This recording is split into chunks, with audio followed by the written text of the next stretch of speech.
Bienvenidos a esta primera charla de profesor visitante en la Universidad de las Hespérides. Nos alegra mucho, hemos tenido diversos eventos aquí en el último año, pero es la primera vez que un profesor visitante va a dar una charla. Y quiero saludar a las personas que han venido a nuestra sede de Las Palmas y que están aquí con nosotros en el patio, y aquellas personas que nos siguen a distancia, y muy especialmente a nuestros estudiantes. La persona que va a comenzar esta serie de conferencias de la universidad es ni más ni menos que John Constable, uno de los grandes especialistas en energía a nivel internacional, además de un académico muy reconocido, así que estamos especialmente contentos de poder arrancar esta serie de presentaciones, de ponencias que vamos a tener regularmente con él. Y sobre un tema de tanta actualidad y tan importante para el progreso y para el desarrollo de la civilización. Y me van a permitir que pase a inglés para presentarle y ya continuar en inglés esta actividad. Welcome everyone. I'm really glad to start this series of talks of our visiting professors with John Constable. We opened this university exactly a year ago, and today we are launching our visiting professor series with a very timely presentation. Let me say some words about John Constable. John Constable studied in Cambridge, his whole studies from I understand, from freshman to PhD, obtaining his PhD in 1993. Then he moved to as tenure professor in Kyoto University, and he was there from 92 to 99. After that, he came back to Cambridge, Magdalene College, where he was first Leverhulme Trust Research Fellow, then Senior Research Fellow and Director of Studies.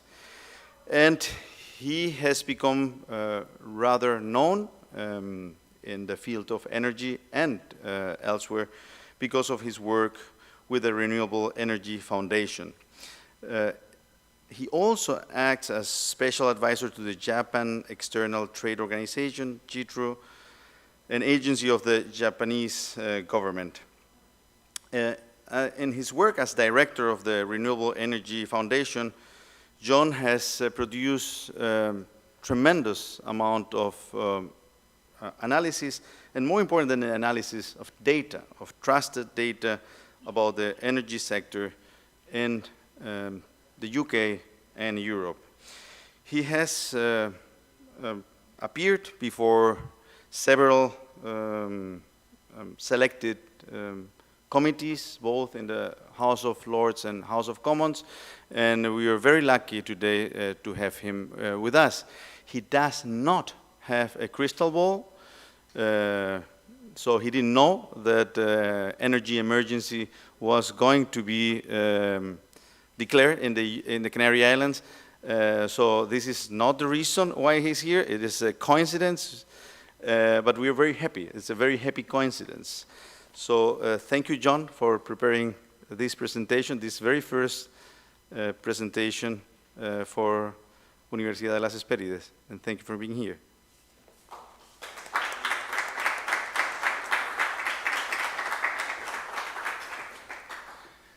Thank you, Gabriel, for those very kind words.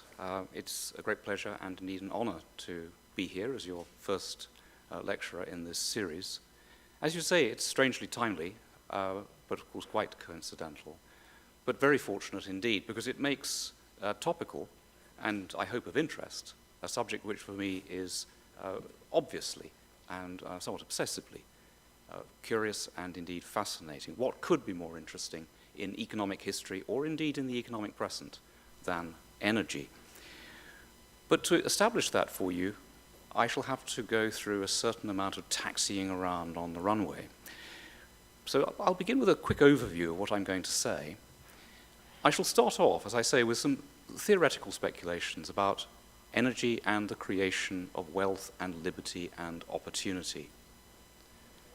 These are verbal slides, but be patient. I have quite a lot of data to come.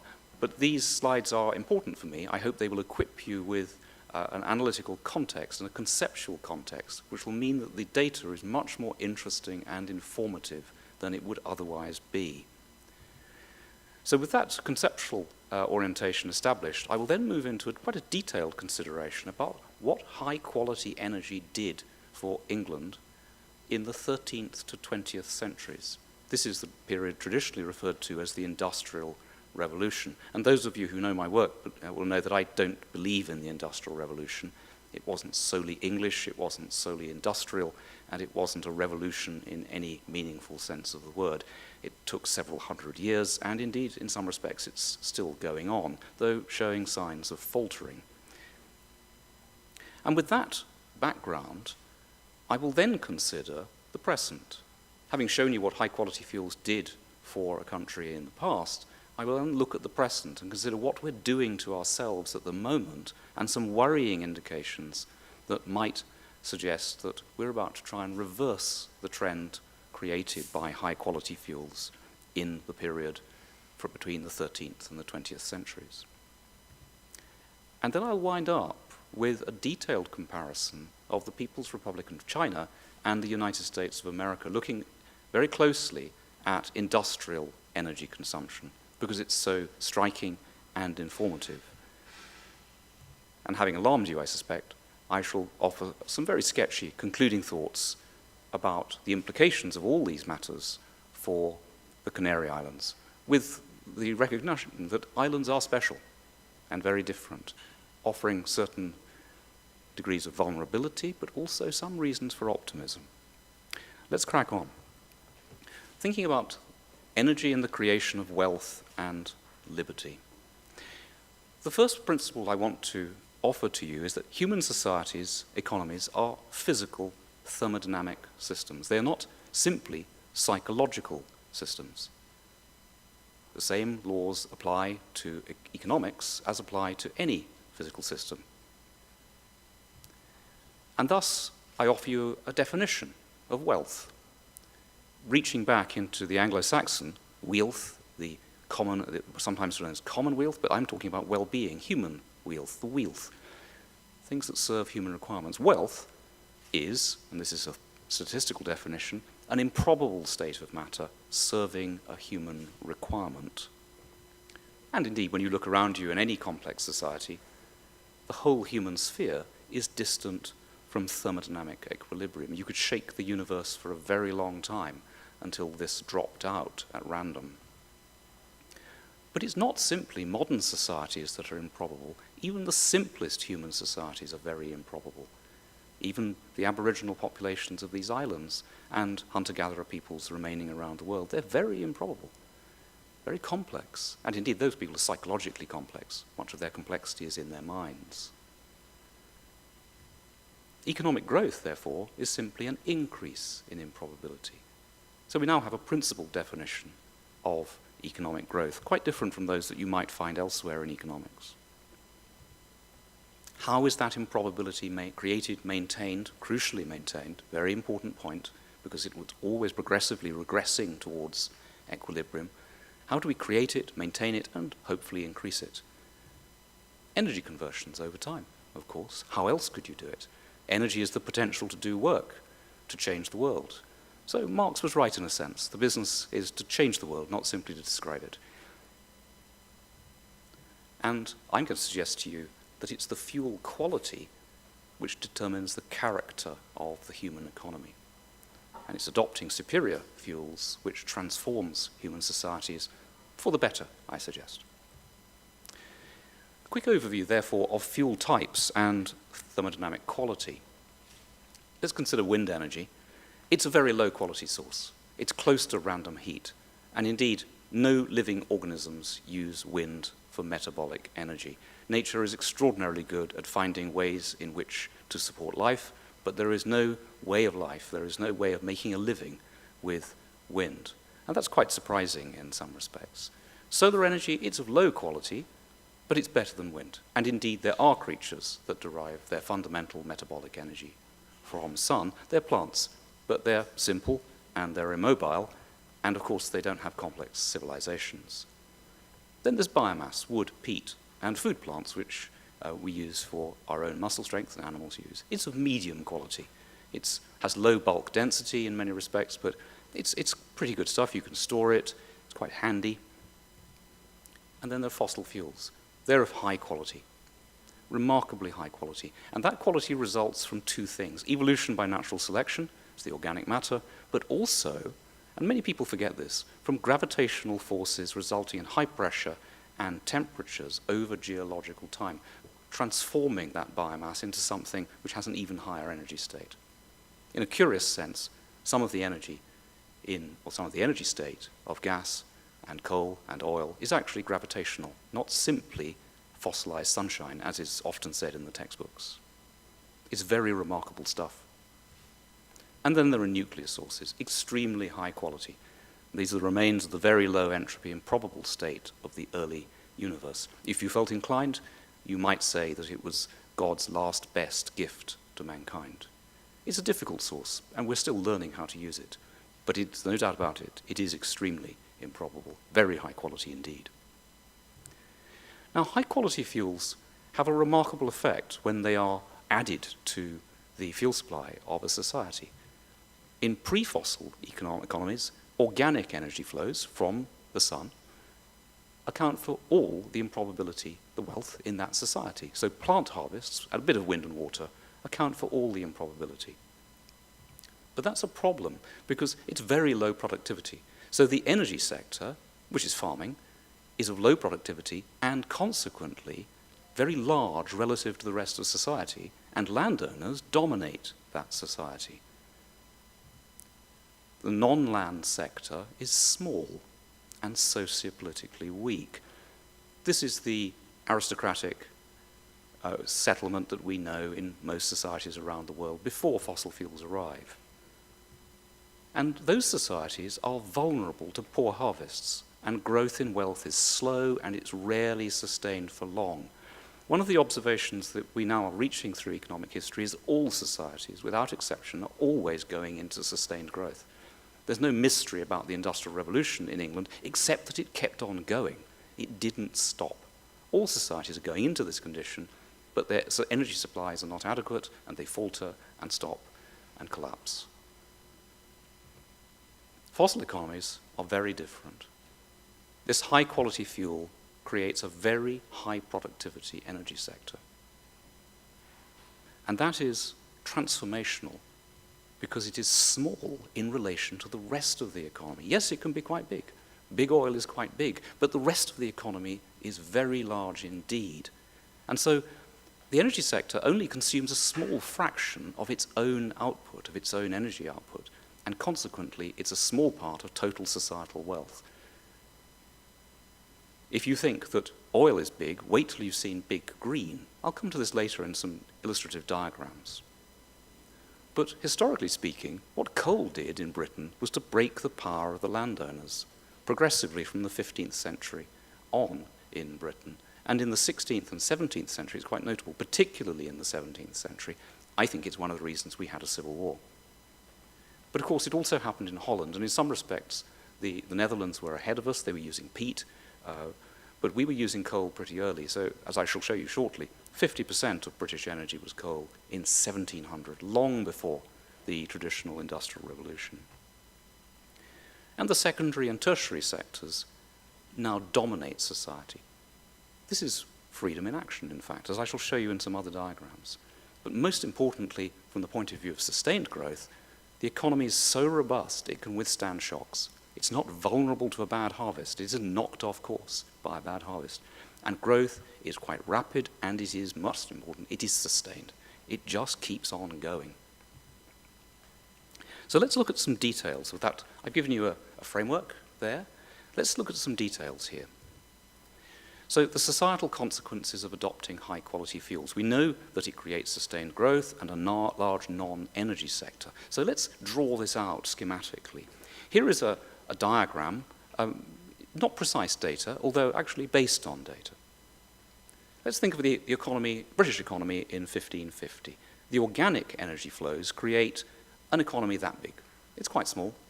Population's quite modest in size. They're not tremendously rich.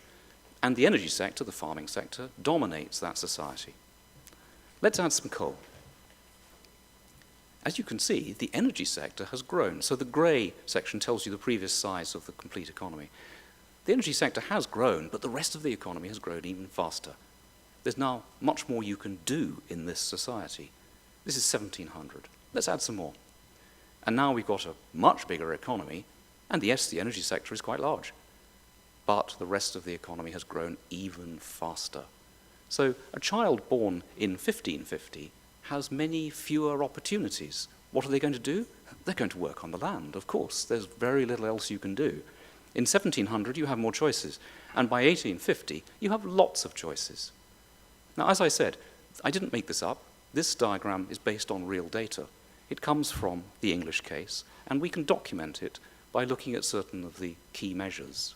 For example, here is annual energy consumption in England and Wales from 1561 to 1859. This data is drawn from work by Anthony Wrigley at Cambridge, recently died.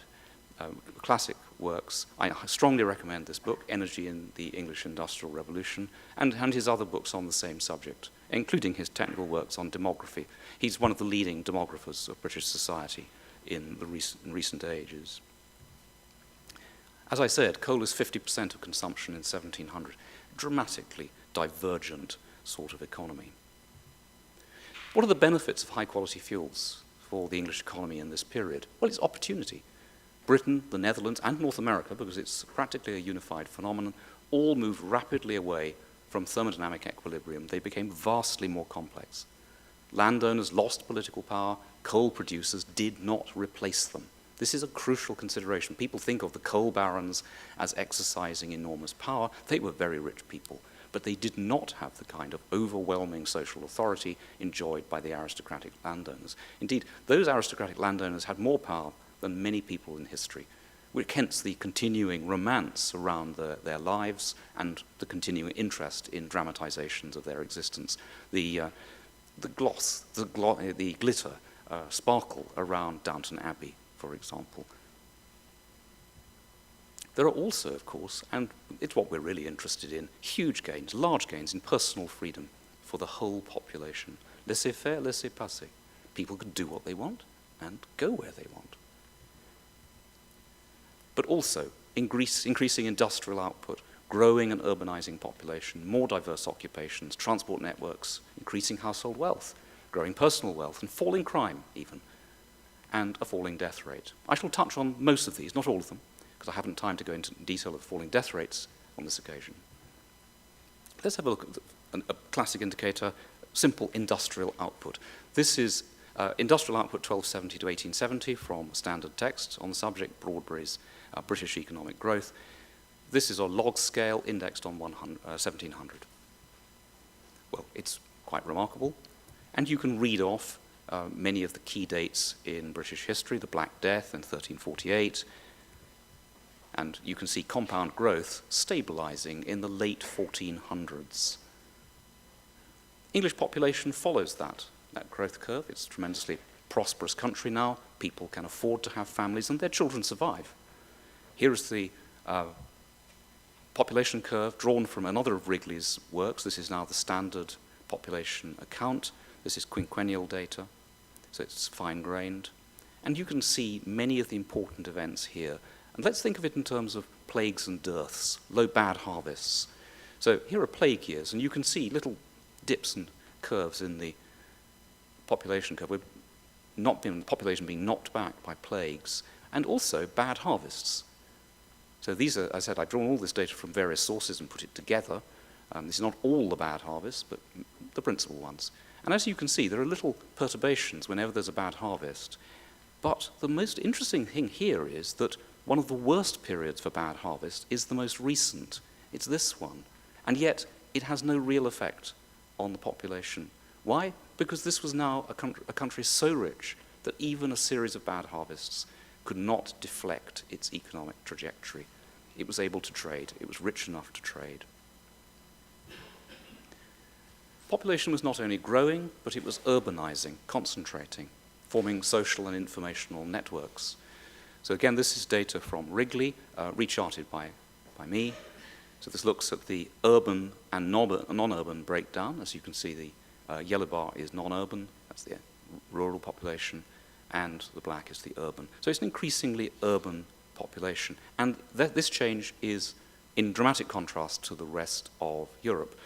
So Britain was 6% urban in 1600 and 24% urban by 1800. Europe, 8% urban, and then only 11%. So Britain is a strongly divergent economy very early on. And that is very informative. It begins to explain to us why it was that countries such as Netherlands and Britain came into conflict with the great agrarian economies of continental Europe, France and Spain.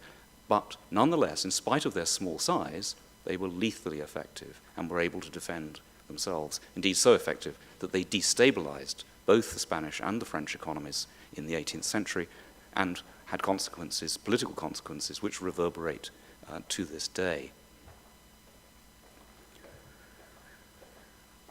Population not only grew and became more urbanized, but male occupational structure changed very considerably. Let's consider the economy broken down into three parts. The primary sector, agriculture, mining, and so on. The secondary, clothing, footwear, textiles, iron and steel, other products, machines and tools, making and operating, building and construction, that sort of stuff. And then tertiary, the dealers and sellers, the services and professions, and transport and communications. Well, as you can see, the primary sector grows. Yes, indeed. But the secondary and tertiary sectors grow even more. And, of course, by 1817, our tertiary sector was enormously enlarged as compared to the beginning, leading Bonaparte to refer to us as a nation of shopkeepers. Shopkeepers, nonetheless, who were able to pay for these wars and win them. Let's analyze that data in some more detail. So these are the same data, but analyzed at a finer granularity. So the colors are the same. The primary sector is the reddish bars, the secondary sector is the grayish bars, and the tertiary sector are the yellow bars. What I want to draw your attention to here is the mining sector. This is not entirely coal, but it's largely coal. It's the productivity of that growth, that little red bar there, which drives all the changes in the rest of the economy. And that's typical of high productivity energy sectors. They have a small number of well-paying jobs which create a huge number of other jobs in the economy.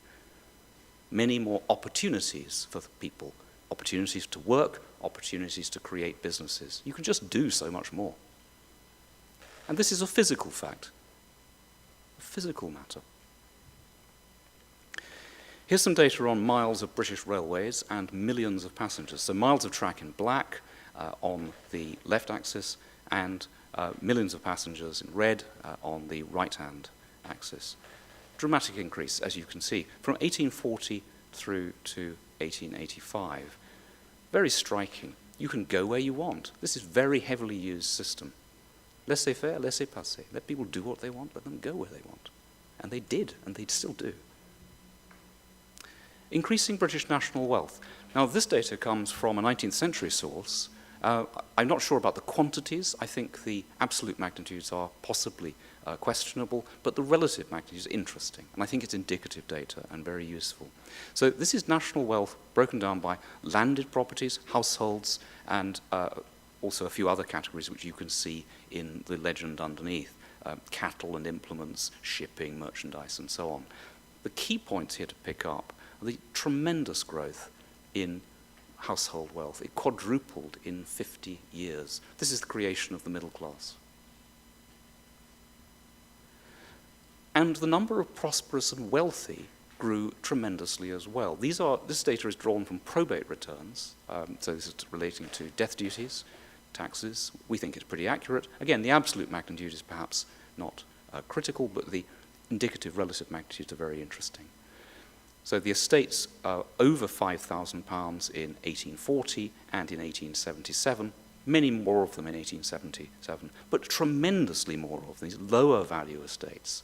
So it's not just more rich people, but many, many more people of moderate wealth, people who can afford to buy shares, people who afford to create small businesses.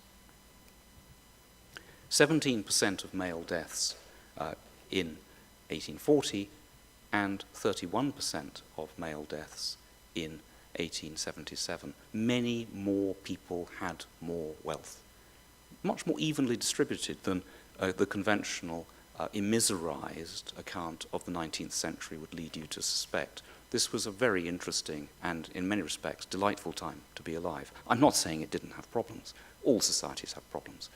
But compared to the organic societies that preceded it, it was transformational, and for the better. So the money classes doubled in number, 4 times faster than population. And they were largely actually at peace with one another. This is committals to magistrates' courts. This doesn't mean people were convicted. These are cases that actually went through to magistrates' courts per 100,000 persons from 1840 to 1885.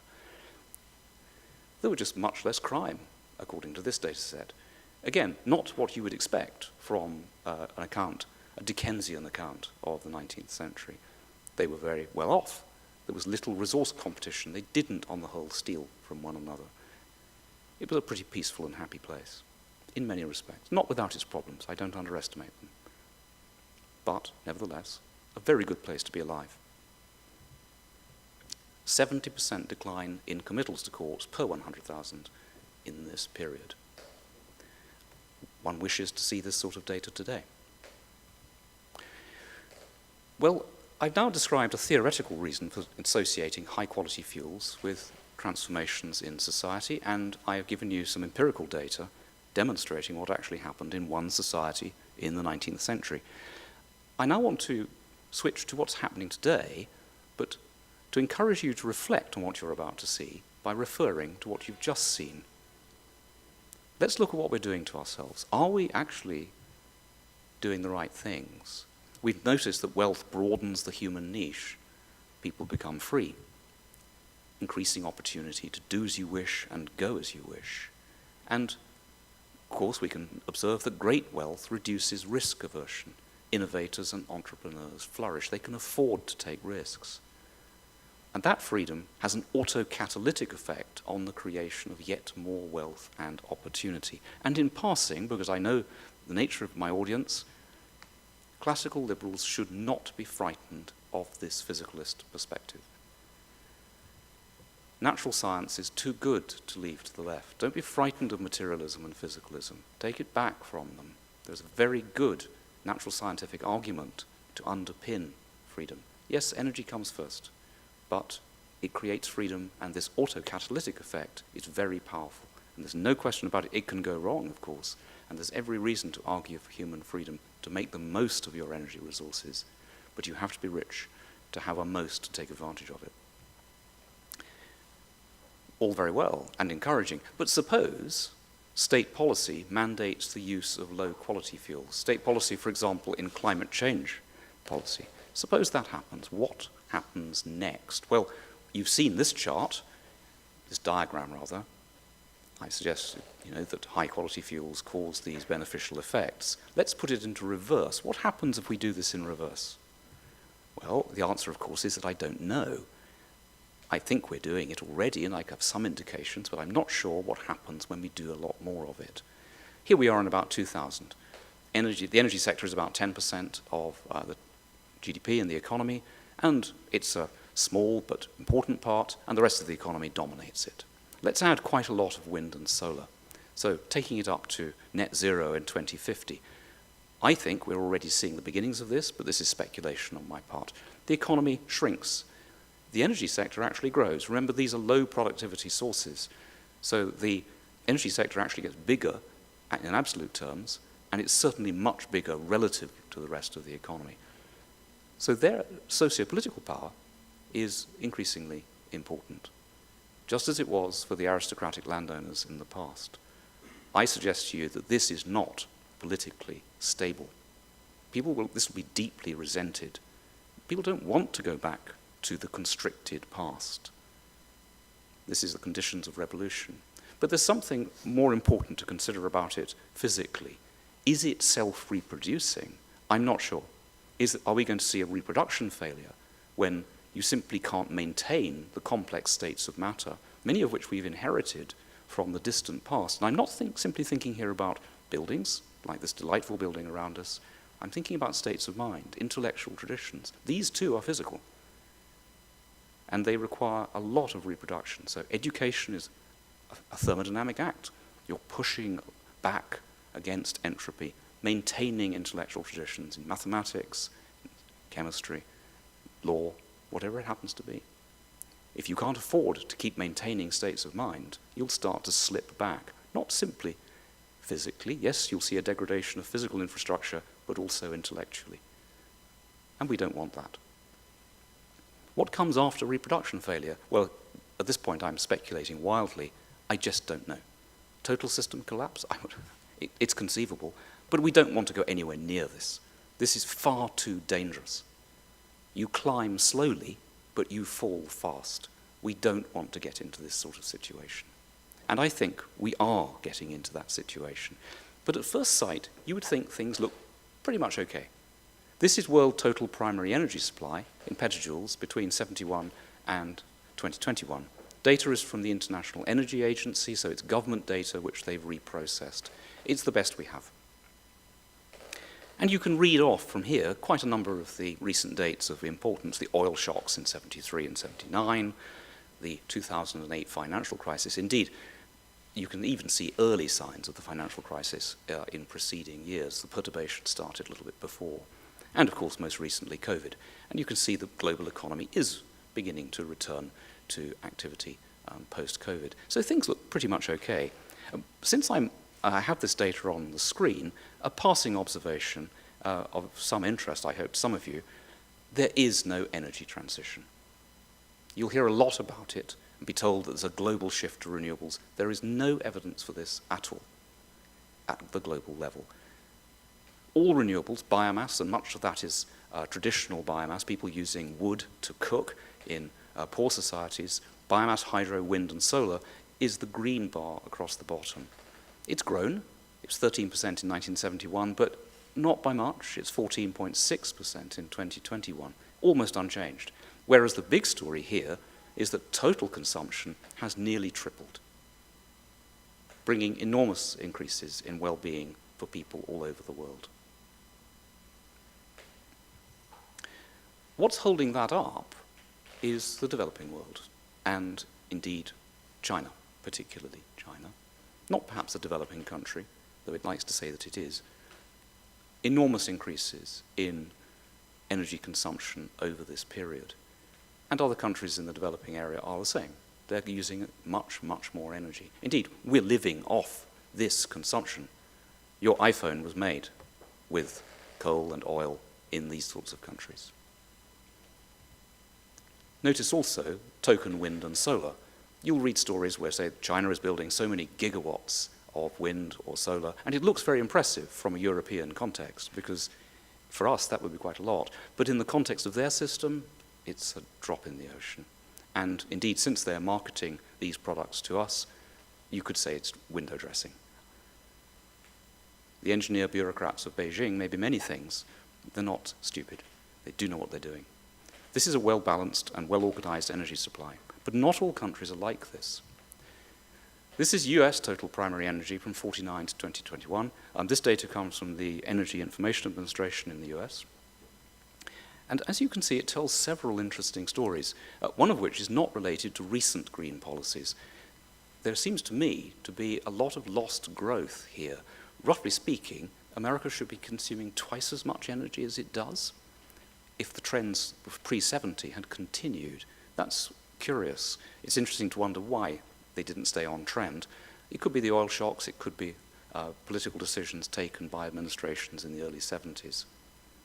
But you can see that US consumption did return to trend after the middle 80s, though not perhaps as aggressively and in such an exciting way as before. But since about 2005, it's been flatlining. And that coincides with the introduction of modern renewables. I'm going to say that 2005 is a very important year, and I think you'll find it quite persuasive because many of the charts I'm going to show you hinge on that particular year. It is the year in which renewables policies in the OECD states became expensive. They were introduced in the 90s, but the mass of those policies didn't become sufficient to have a really salient effect on energy costs until the early 2000s. Here's Spanish total energy supply from 71 to 2022. I don't usually include a chart on Spain. I usually focus on Britain because it's more dramatic, but we're here, and this is of great interest to me now. I want to know what's happening. Something similar seems to be happening here as is in the United States. You have a lot of wind and solar. That's the light green at the top of the chart. And roughly speaking, weak growth or flatlining seems to be the result. This is not a healthy chart, but it's not downright unhealthy, nor is the American chart yet. But some countries are exhibiting very worrying trends indeed. And one of them happens to be the United Kingdom. But you could ask yourself here, does Spain have an energy emergency to go with that in the Canary Islands? Perhaps they should declare one, because faltering energy consumption is not necessarily a good thing. But there is no doubt at all that the UK does have an energy emergency, undeclared. I'm one of the few people who talk about this data with alarm, or indeed any interest at all. Why is it that people don't talk about it? I get asked this a lot. They should. Our energy consumption has fallen 30% since 2005. It's now at 1950s levels in spite of a rising population. Our refusal to engage with this, I think, resembles that strange psychological phenomena. When people enter periods of real financial difficulties, how do they deal with it? Well, some people don't look at their bank account. They just carry on spending. And I think we may be in that condition. We don't want to even think about this.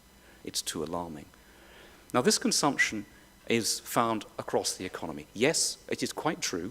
The deindustrialization phenomenon in the UK predates the policies. That's the black line here. You can see that it's declining from way back. But other parts of the economy were growing. So the service industries, transport, and domestic activities were actually growing in energy consumption. But since 2005, everything's declining. I could say that actually, that if you break this down a bit further, there is a sector which is not as badly affected. And that sector is the public sector. Curious, because it's, of course, the least price sensitive of any of them. This is UK electricity consumption from 1950 to 2021, 22% down since 2005. This, in some respects, is the most alarming chart I have of the UK, because after all, electricity is the very index of a modern society. It's a very complex energy carrier. This is not a healthy economy. This is UK gas consumption. Again, one of my charts. I'm rather proud of this one. It's a complete comprehensive history of UK gas consumption, production, imports and exports. It's all there. The piece I want to focus on for this talk is simply that gas consumption, that's the red line, is down 22% since 2005. A lot of that's in the power sector as it happens, but households are also economizing. Now, this is not confined simply to the UK. It's throughout the European Union, in fact. And this chart from one of my recent publications, a long, almost book-length study of the costs and consequences of European policies, shows the decline both in total primary energy and final energy consumption. As I said, people don't regard this as alarming, and indeed the Commission has embraced it as a sign of success. And they've even added targets to say they want further dramatic decreases in energy consumption. This is, I would say, bad doctoring. If you're confronted with a patient who has radically falling appetite, you don't recommend they go on a diet. You say, well, we need to check you out, see what's wrong with you. The target, when I drew this chart, was for a further 27% fall in total primary and 22% fall. These have been revised somewhat since then. Nevertheless, they're indicative. They're dramatically large. Now, some of you will immediately say, but surely these reductions in consumption are due to energy efficiency. And I simply have to be firm about this. There is no reason for thinking that. Efficiency is not conservation. Energy is like cash. It's never, ever left on the table. Energy efficiency measures actually increase consumption over time in the medium and longer term. This is known as the Jevons Paradox. The logic is, in my view, indefeasible and extremely persuasive too. Efficiency reduces the cost of an energy conversion process. For example, lighting. So use will increase up to the temporary elastic limit of demand for that good or service. There are a limit to the number of lights you want and how long you will leave them on. That's perfectly true. But if you conserved some energy, you've economized it. You will now transfer it to serve a previously unmet human need. And there is no principled limit to human wishes, so energy demand rises. There's no principled limit to the changes that people will make to the world to improve their lives. Nobody is ever going to say that child mortality is low enough. Why should they? No one's going to say that. Therefore, if we see falling energy consumption, and we do, there must be other explanations. And I suggest that it is indeed the forced use of inferior, costly fuels, high entropy wind and solar, and also penalties on superior, low entropy fossil fuels and nuclear, causing high costs. So it's emissions trading and subsidies to renewables that have done this to the Western economies. It's price rationing. It's as simple as that. Falling energy consumption and societal regression towards thermodynamic equilibrium is the result of policy, I contend. And an exception to prove the rule? Poland. As the World Bank recently remarked, one of the most resilient economies in the EU. Well known, a remarkable place, and not coincidentally, far from coincidentally, one of the few economies that has not reduced its total energy consumption or its fossil fuel consumption. It's actually increasing. There is a reason for this. So far, so bad for the European Union, but let's focus on a particular point in American energy consumption, which is so striking that it deserves its own small chapter in this talk, and compare it with China. Bear in mind as you look at this data that the United States has not really begun to go down the European route. They are intending to. President Biden has introduced the Inflation Reduction Act, a bill which has little to do with inflation and certainly won't reduce it. It's actually a climate change package, a huge climate change package. And it will have dramatic effects. But that law has not yet had any real impacts. What I'm about to show you is the result of previous policies. This is total electricity consumption in the United States and in the People's Republic of China from 1990 to 2019 by sector.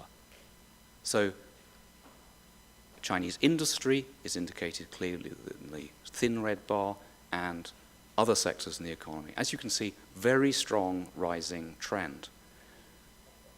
In the United States, the trends are very different. So the industrial sector is declining. It's using less electricity. And the other sectors of the economy are exhibiting only weak growth. Let's home in on industry. It's clearly a very relevant sector and a very large part of national wealth. Productive capacity is important. Here's Chinese industrial energy broken down by electricity and non-electricity. The previous chart was about electricity. This is total, so this includes industrial heat and other matters. As you can see, a dramatic increase in total energy in China's industrial sector, but also an increasingly electrical industrial sector. And this is the United States. Remember, these charts are on the same scale.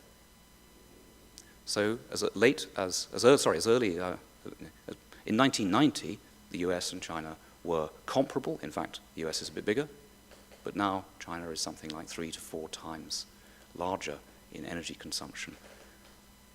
And it's increasingly electrical, whereas the United States is decreasingly electrical. This is very worrying. Electricity is sophistication. It's associated with sophisticated manufacturing processes rather than crude and simple ones. I infer from these charts that competition with the Chinese economy has driven the US out of industry in general and into simpler forms of manufacturing in particular. As it happens, if you did the same charts for some of the European economies, you'd see a slightly different effect. The European states have, to some degree, managed to hold on to their sophisticated manufacturing. The trend is not strong, but it is there and present. I haven't time to go into those charts, but I note that I'm aware of it. In total then, in summary, what you see is something really truly alarming in the Western states. We know from history that energy creates opportunity, broadens the human niche, and creates autocatalytic wealth growth. And we're putting this whole thing into reverse. We don't know how it's going to work out, but I don't think we should make the experiment. From theory, we can see that it's likely to be very dangerous. But some thoughts for you, particularly for the Canary Islands. Well, I've said that high-quality fuels are the universal cornucopia of opportunity. Obviously, you need to stay close to high-quality fuels. What does that mean? It probably means natural gas with a long-term strategic objective of nuclear energy of some form here. I'm thinking quite adventurously here. Not everybody's talking about that, but logic suggests that would be a sensible path. And we've seen that mistaken policy of low-quality fuels is causing economic degradation, even in large systems such as the European Union, the UK, and mainland Spain. This economic perturbation does have implications for the Canary Islands economy. You're very dependent on these other economies and trading with them for your tourism and shipping. If they become ill, it will not be good for you. But of course, furthermore, energy mistakes which create big perturbations in a large economy could be deeply dangerous for a smaller one, such as the islands. Be very careful. But islands are special. They're independent, relatively speaking. They're relatively small, so remedial action can be taken swiftly. And of course, because the populations are small, changing the public conversation, moving the Overton window, is not a Herculean task, which is just as well because it's quite a long time since Heracles was in these islands. However, I know from conversations with many of you that the spirit of Hercules lives on here, and I'm sure that you will deal with all these problems with confidence and wisdom and firm judgment. And I wish you luck. Thank you very much.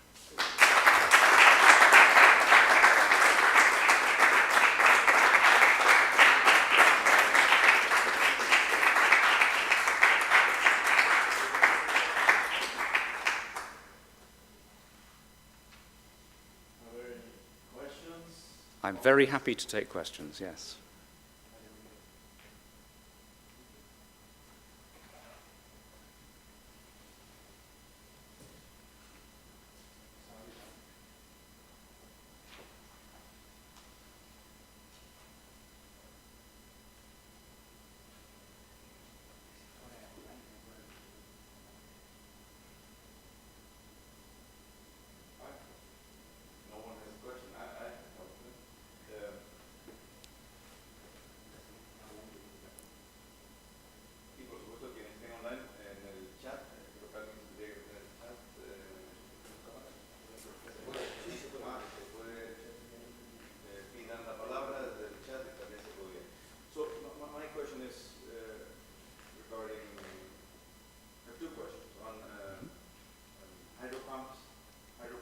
Yes.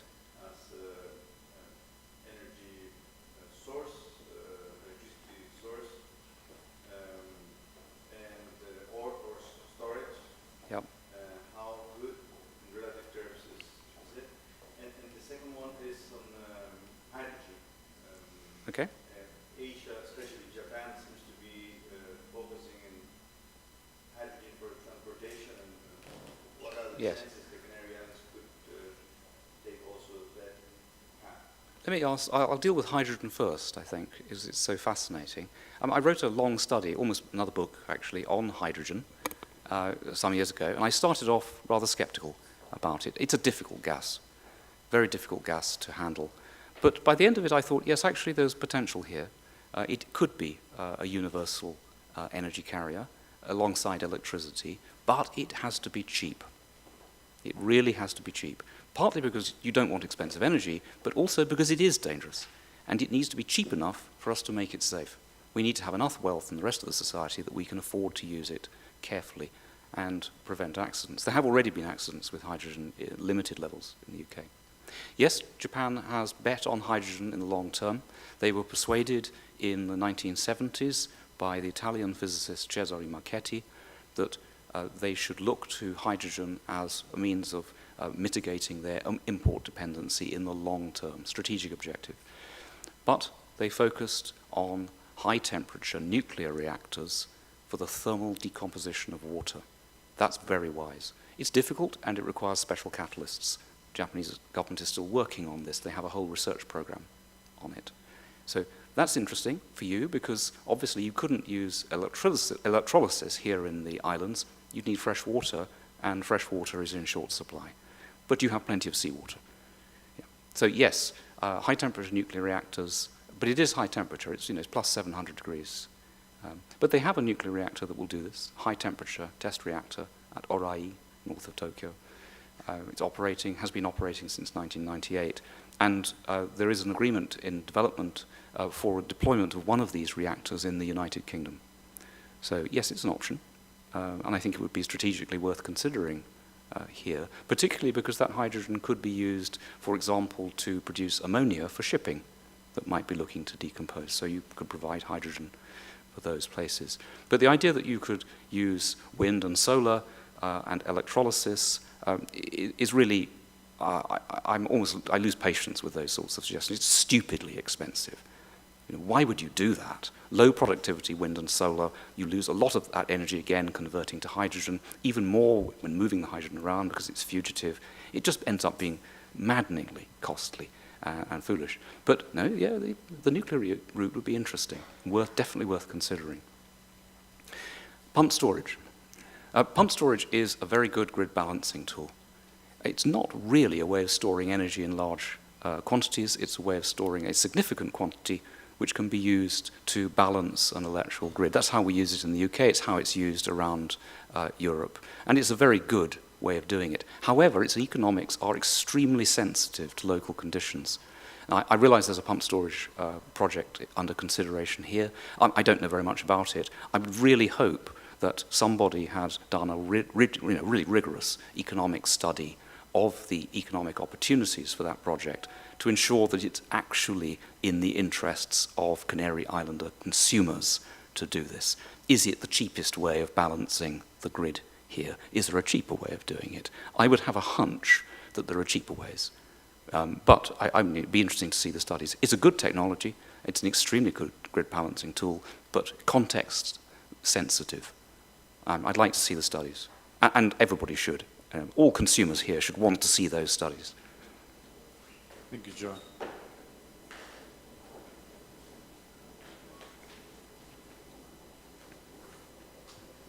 Thank you.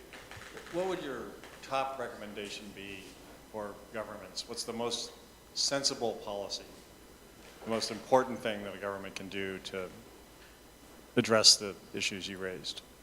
Well, assuming that they wish to continue to reduce emissions, and it's rational to have a climate policy, but your climate policy has to be rational, you should reach for rational energy sources, something which means that the cost of reducing emissions is not ruinously expensive and likely to discourage and indeed ultimately infuriate populations.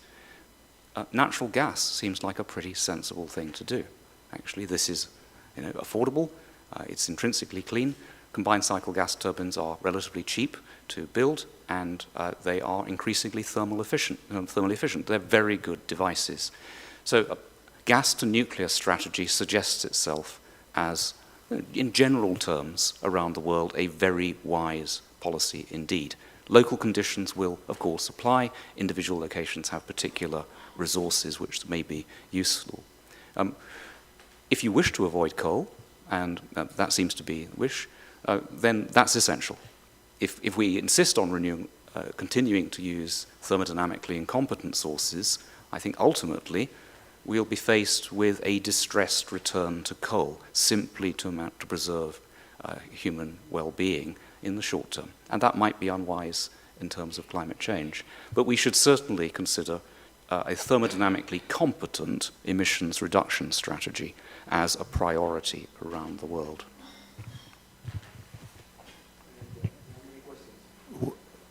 Why has France such a good policy in nuclear energy, and why Germany skipped from the nuclear to gas or whatever energy? You know more about Germany than I do. No. You can answer that question perhaps for yourself. I don't know why Germany has been so foolish. France has been sensible because they're sensible. They looked at this and they thought nuclear was a very sensible choice for them quite a long time ago. I mean, they are under a lot of pressure to actually reduce their nuclear output. Germany's been putting pressure on them to do so. I hope they resist that and return. They're a great mathematical nation. They understand the physics as well as anybody. I'm sure they can do this. Germany is a puzzle, genuinely a puzzle. I think that the explanation lies in particular considerations around exports. So every country has different reasons for adopting renewables. In the UK, it was belief that we saw declining output in the North Sea. We needed to maintain indigenous supplies of energy. And foolishly, we decided renewables would be okay, which they're not. In Germany's case, I think they saw increasing industrial competition from Asia, and they believed that greening it, using renewable energy, might be a way of maintaining their advantages in the industrial world. Well, we all know how that's worked out. It hasn't succeeded at all. And that, I think the German people will quite quickly put that into reverse, in fact. Perhaps the Germans are like the Americans, as Winston Churchill said, very remarkable people, always do the right thing, having tried every other alternative.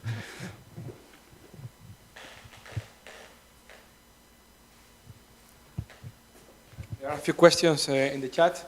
Thanks, Dr. Constable, for the interesting presentation.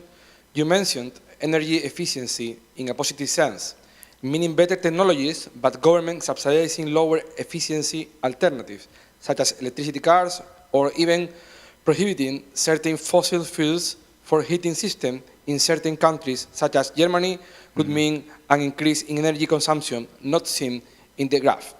What's your reading of this particular aspect of the situation?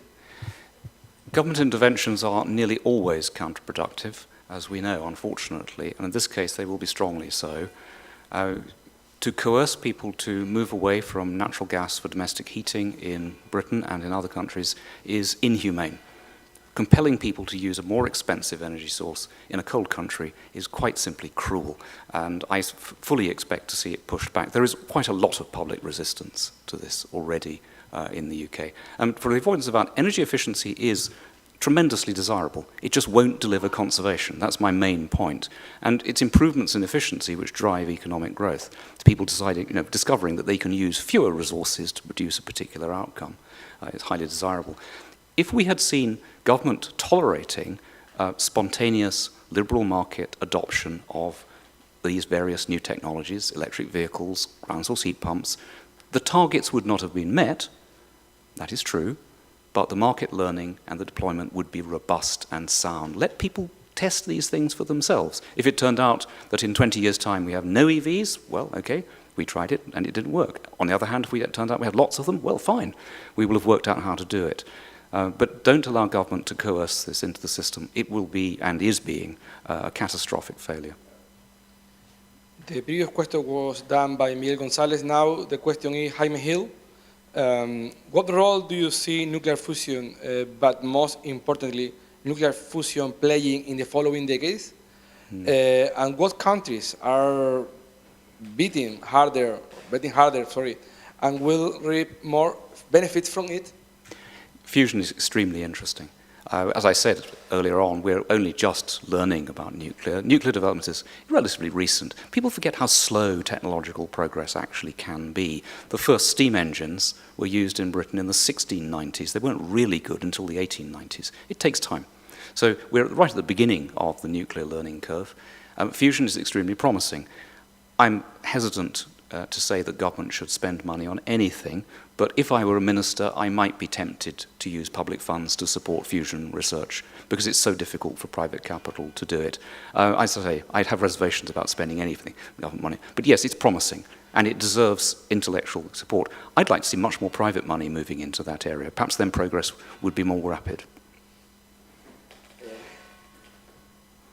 Let me see if there are more questions. Jaime Hill again. How does this problem, decreasing usage of energy quality, marry with the diminishing resources problem that exists today? Yes, well, you have a kind of an incoherence in much of our energy policy. On the one hand, it's apparently motivated by concern around resource erosion. On the other hand, it's recommending low productivity energy generation technologies. In other words, technologies that need enormous resource commitments to generate the same quantities of energy. Clearly, there's some kind of fundamental misunderstanding in the policies here. Governments believed, and some of them claim to still believe, that costs have actually fallen in the renewable energy sector. In other words, that the resource consumption was lower. For example, the Prime Minister, Rishi Sunak, in the UK, recently gave a speech in which he said that offshore wind had fallen by 70% in costs since 2016. Now, anybody who knows about cost reduction should be surprised by that. That's a dramatic reduction for a large industrial system in such a short period. And I've never believed these numbers. And colleagues and I have looked at the audited financial statements of wind farm companies, 350 of them actually, in the UK, and we don't find any evidence for falling capex of significance, and OPEX is actually rising. So it's just not true, and you wouldn't expect it to be true. So we've done the renewables experiment empirically, we know it's expensive empirically, and we have the theoretical basis in the physics to see why it's expensive. Yes, the facts are very clear, actually. Time to learn the lesson.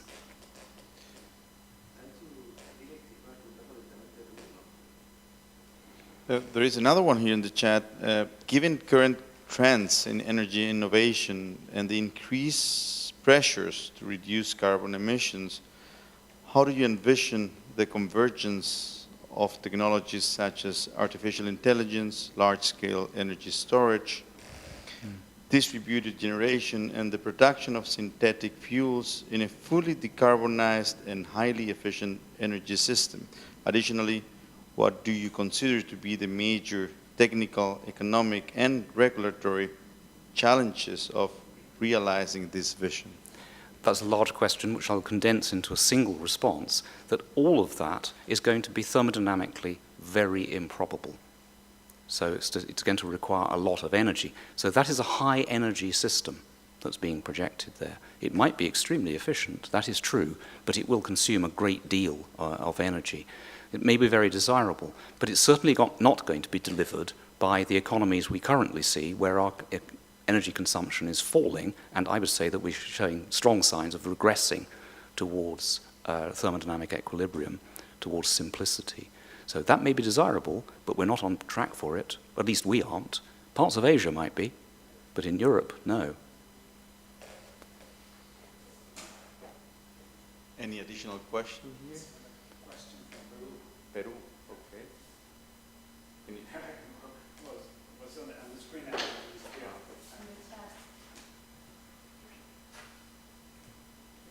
Salo, can you get it? Yes.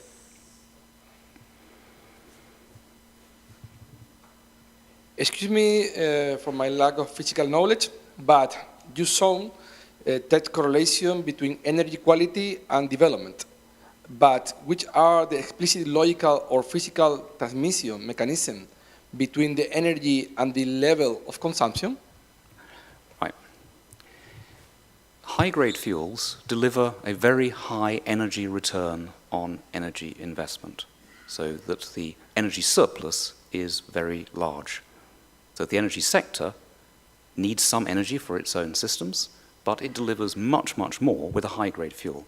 Low-grade fuels, unfortunately, mean that they produce only a very much smaller margin, a smaller surplus, and it's as simple as that.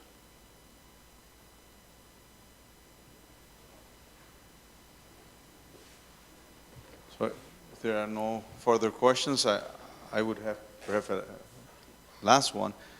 As you know, and you mentioned, the Canary Islands have declared energy emergency. And in that context, there are things, I guess, that can be done in the very, very short term, things that can be done in the medium term, and probably things that can be only done in the long term. Would you adventure to divide what type of things can be done in each of these stages? Well, in the short term, you simply have to generate sufficient electricity to keep your systems operational, to keep your lights on, and that generation may not be what you want in the medium and longer term. So these will be quite likely be diesel generators and small ones, so not particularly efficient. But you have to do this. You have an emergency, you need to do this in the short run. You're addressing deficiencies in energy planning and investment in the recent past. And this problem built up over several years, so it's going to take several years to fix. So the emergency may continue for a little while. It's not going to be over in a week. It'll be there for a while. But I hope that the emergency generation won't last all that long. But I also hope that it will establish the principle that you need competent conventional generation, that more wind and solar here is not going to be helpful. You have quite a lot already. It hasn't actually prevented the emergency, has it? Indeed, I would say by diverting capital away from productive conventional generation, it may actually have a role in having created it. So the opportunity cost of that investment is the conventional generation that would have prevented an energy emergency. Recovering from the energy emergency and moving to a more stable long-term future, it'll be natural gas.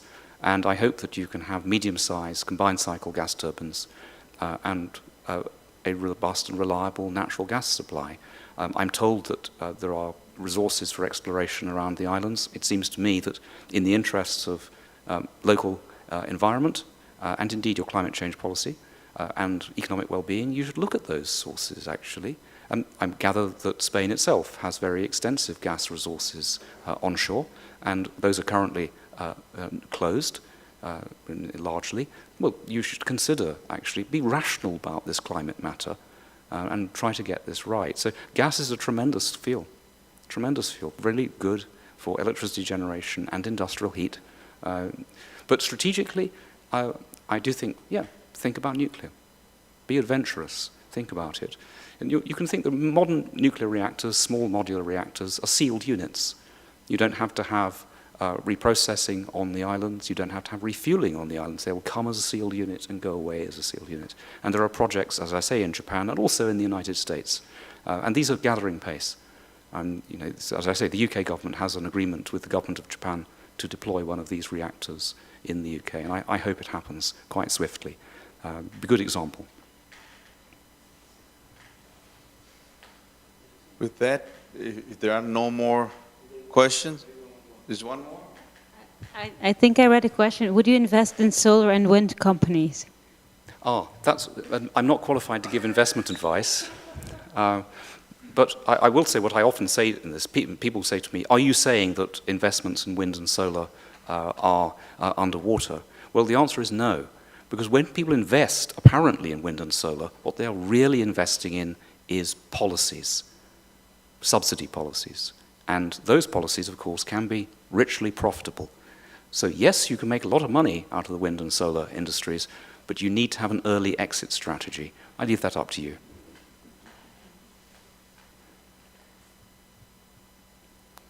Ben? Thank you very much. Thank you. Thank you, John.